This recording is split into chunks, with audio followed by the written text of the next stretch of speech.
নমস্কাৰ দৰ্শকসকল, সকলোকে home cook পেৰাডাইজলৈ স্বাগতম জনালোঁ। আজি আহিলোঁ চুজিৰ লুচি আৰু আলুৰ দম লৈ।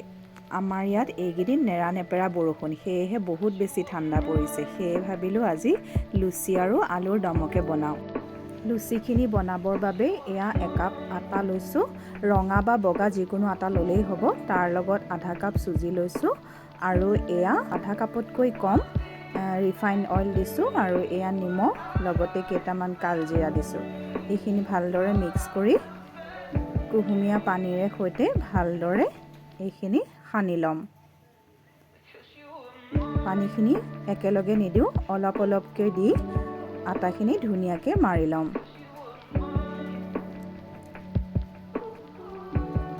আটাখিনি মৰাৰ পাছত এখন কাপোৰেৰে, কাপোৰখন অকণমান মই তিয়াই লৈছিলোঁ, সেই কাপোৰখনে 10-15 মিনিট সময়ৰ বাবে আটাখিনি এনেদৰে ঢাকি থ'ম, যাতে চুজিখিনি ভালদৰে ফুলে। তাৰ পাছত এনেদৰে সৰু সৰুকৈ লাড়ু বনাই গোটেইখিনি লুচি এনেদৰে বেলি ল'ম আৰু ৰিফাইণ্ড তেলত লুচিখিনি ভালকৈ ভাজি ল'ম। আপোনালোকে ঘিউটো ভাজিব পাৰে।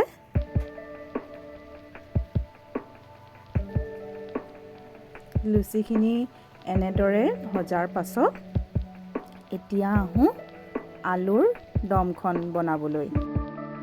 মই 3টা মধ্যমীয়া জোখৰ আলু দুখৰকৈ কাটি লৈছোঁ আৰু কুকাৰত সামান্য নিমখ দি 2টা হুইচেল মৰাই আলুখিনি অলপ সিজাই ল'লোঁ।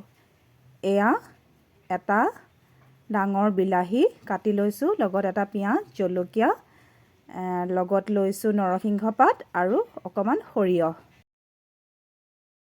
এতিয়া মিঠাতেল গৰম কৰি ল'লোঁ, তাতে সৰিয়হকেইটা ফুৰণ দি জলকীয়া, ফালি থোৱা জলকীয়া 2টা দিলোঁ আৰু নৰসিংহ পাতখিনি দিছোঁ, লগতে কাটি থোৱা পিঁয়াজ। এইখিনি এতিয়া ভালদৰে ভাজি ল'ম। পিঁয়াজখিনি ভালকৈ ভাজ খালে কাটি থোৱা বিলাহীটো লগতে দি দিম আৰু বিলাহীটো গলিবৰ বাবে একেলগে নিমখ, হালধি, জিৰা আৰু ধনিয়া গুড়িও লগতে দি দিছোঁ। নিমখ দিলে বিলাহীখিনি সোনকালে গলি যাব। এইখিনি এতিয়া ভালদৰে ভাজি ল'ম। বিলাহীখিনি ভালকৈ গলি যাবলৈ দিম। বিলাহীখিনি ভালকৈ ভাজ খোৱাৰ পাছত ইয়াত এচামুচ বেচন দিছোঁ। এই বেচনো একেলগে ভাজি ল'ম। এইখিনি ভজা হ'ল। এতিয়া অকণমান পানী দিছোঁ। পানীখিনি দিয়াৰ পিছতে সিজাই থোৱা আলুখিনি লগতে দি ভালদৰে ভাজি ল'লোঁ আৰু অকণমান গুড়ি কৰি থোৱা জালুক দিলোঁ।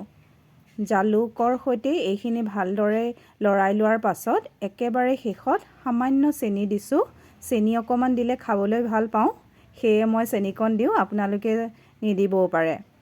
এয়া চাওক, আলুৰ দমখনো হৈ গ'ল। দৰ্শকসকল, আশা কৰোঁ এই ৰেচিপিটো চাই আপোনালোকে ভাল পালে।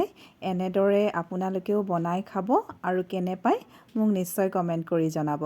নতুন দৰ্শকসকলে মোৰ চেনেলটো ছাবস্ক্ৰাইব কৰিব আৰু শ্বেয়াৰ কৰিব। ধন্যবাদ।